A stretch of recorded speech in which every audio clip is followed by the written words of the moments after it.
Bonjour à tous, c'est Gilles Mansillon, Namasté, et je viens à vous aujourd'hui pour faire une lecture de tarot, pour adresser le côté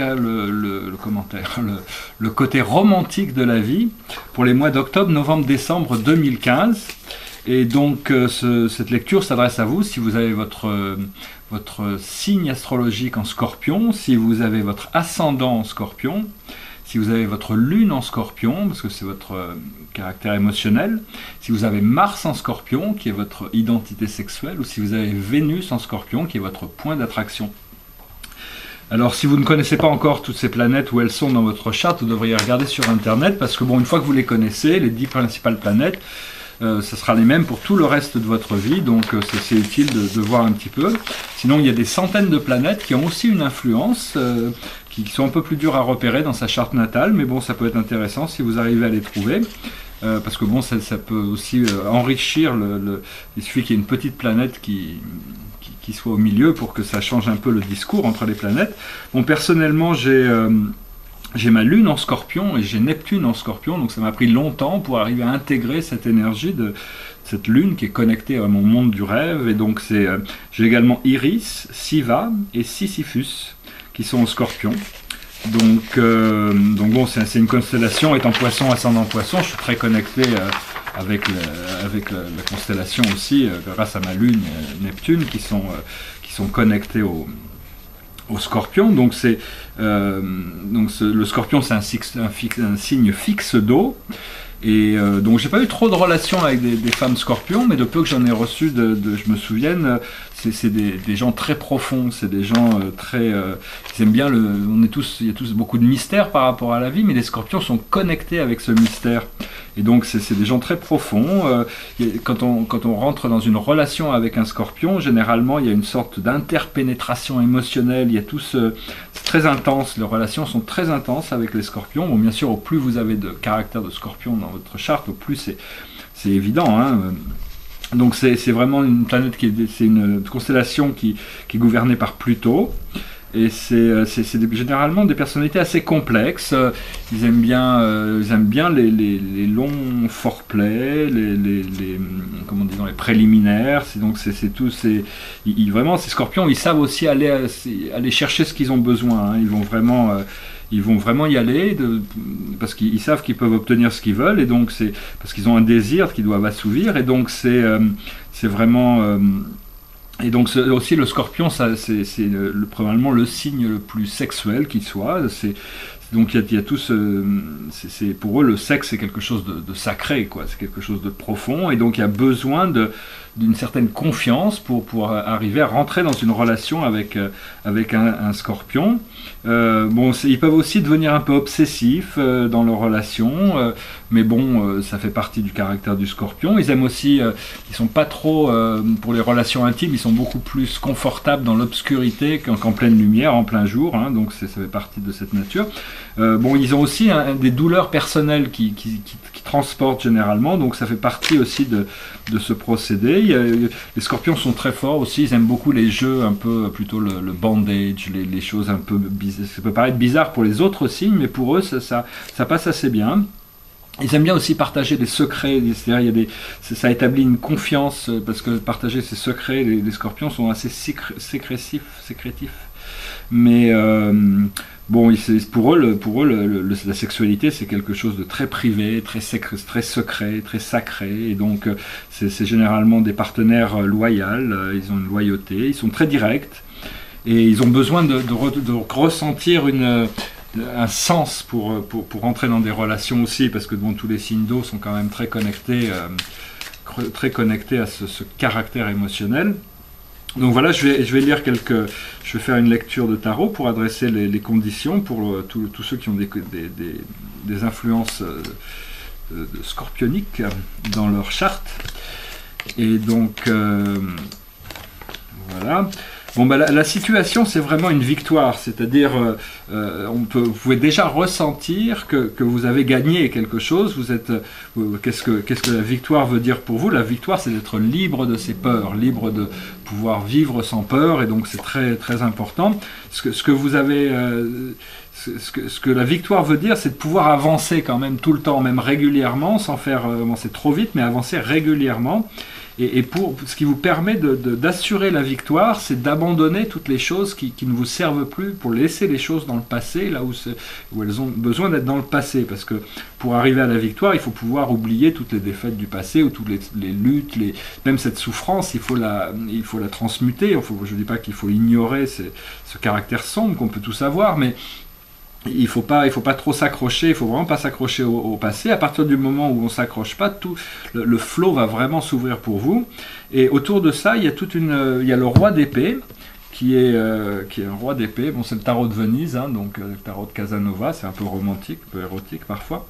Et donc ça veut dire qu'il y a quand même toute une situation d'affaires et d'intelligence logique qui est un peu connecté avec votre situation actuelle.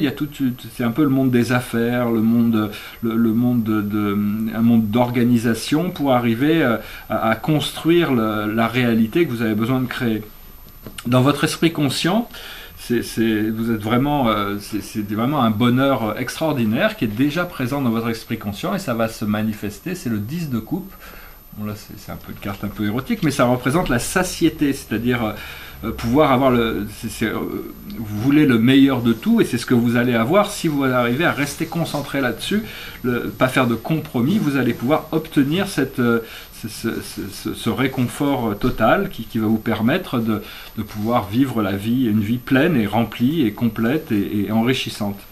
Bon, dans le passé, il y avait toutes ces peurs très profondes qui sont là, qui sont ancrées, qui nous ont forcé à faire face à toutes ces peurs. Et maintenant, vous êtes rentré dans un état d'universalité, de beauté universelle, c'est-à-dire on ne se perd plus dans les détails, on arrive toujours à regarder la beauté de l'ensemble, c'est-à-dire c'est vraiment un moment de découverte au niveau de réalité universelle. Et donc c'est l'impératrice. L'impératrice ici, elle est assez sexy, hein. Ils sont tous sexy dans ce jeu de toute manière, mais et ce qui arrive immédiatement dans le futur pour vous, c'est vraiment un développement. C'est le roi de Pentacle, le roi de bâton. Et le roi de bâton, c'est vraiment celui qui développe des pouvoirs intuitifs au-delà de la norme, qui arrive à développer ses sens extrasensoriels, son intuition, son pouvoir de voir derrière les choses, de ressentir les choses avant qu'elles arrivent, de pouvoir développer tous ces sens. Et ces sens vont commencer à se développer de plus en plus. Et c'est quelque chose de tout à fait naturel. Il faut vraiment y aller, il ne faut pas avoir peur, et puis bon, toute la situation pour vous est vraiment pleine d'abondance, quoi. Il y a beaucoup d'abondance dans cette situation. Vous êtes l'empereur. Alors l'empereur, c'est vraiment le ciel chaud, hein. C'est vraiment c'est vraiment une carte de pouvoir. Il ne faut pas perdre votre direction spirituelle, mais allez-y. Toute cette abondance, c'est pour vous, quoi. Donc vous la méritez, et donc vous allez la recevoir. Et déjà dans le monde extérieur, il y a des ressources matérielles qui arrivent. Bon, ici c'est un peu une sorte de rencontre fortuite, mais la carte du 6 de pièces, 6 de denier dans le tarot représente les gains financiers, les gains matériels, et ça c'est déjà dans votre environnement, tout autour de vous. Alors dans vos émotions internes, il y a encore plus d'abondance, c'est-à-dire cette abondance, c'est l'as de denier, et donc c'est manifester votre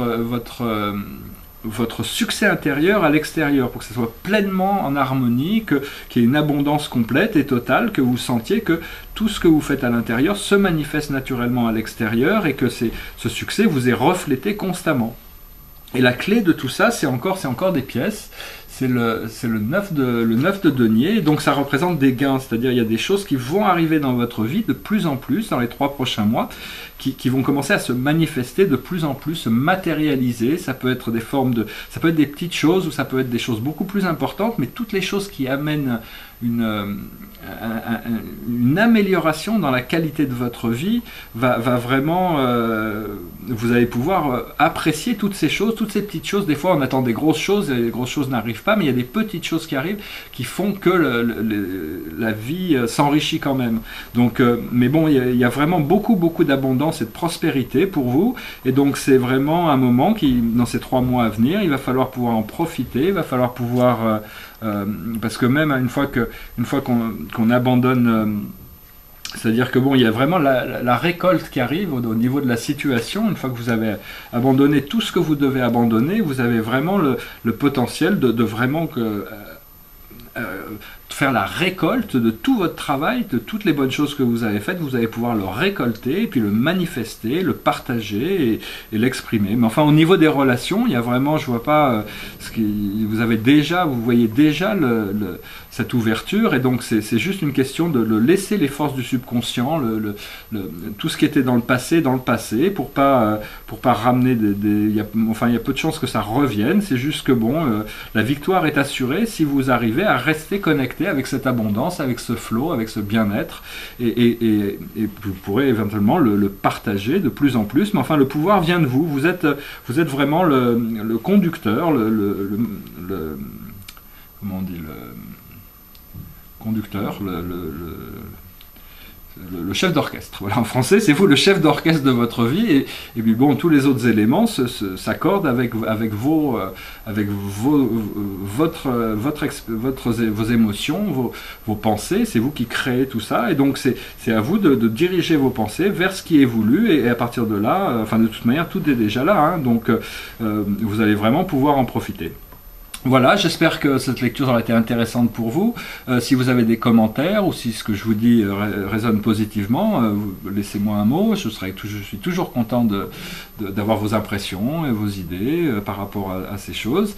Et puis, si jamais ça résonne négativement, oubliez-les, hein. Il faut toujours oublier tout ce qui ne fonctionne pas, et puis rester connecté avec ce qui fonctionne. Et donc, mais ça, vous le savez déjà. Vous avez déjà toutes ces forces qui sont avec vous, et bon, vous savez qu'il ne faut pas se perdre dans des détails. La vie, c'est quelque chose de beaucoup plus grand, de beaucoup plus magnifique que tout ce qu'on peut imaginer à présent, mais il y a des nouvelles choses, des nouvelles énergies, des nouveaux pouvoirs intuitifs qui vont arriver, qui vont vous permettre de réaliser de nouvelles profondeurs, et qui vont vous permettre de pouvoir aussi partager tout ça, et d'être plus heureux dans ces situations qui seront vraiment différentes de l'ancien. Voilà, je vous souhaite une excellente journée. Namasté.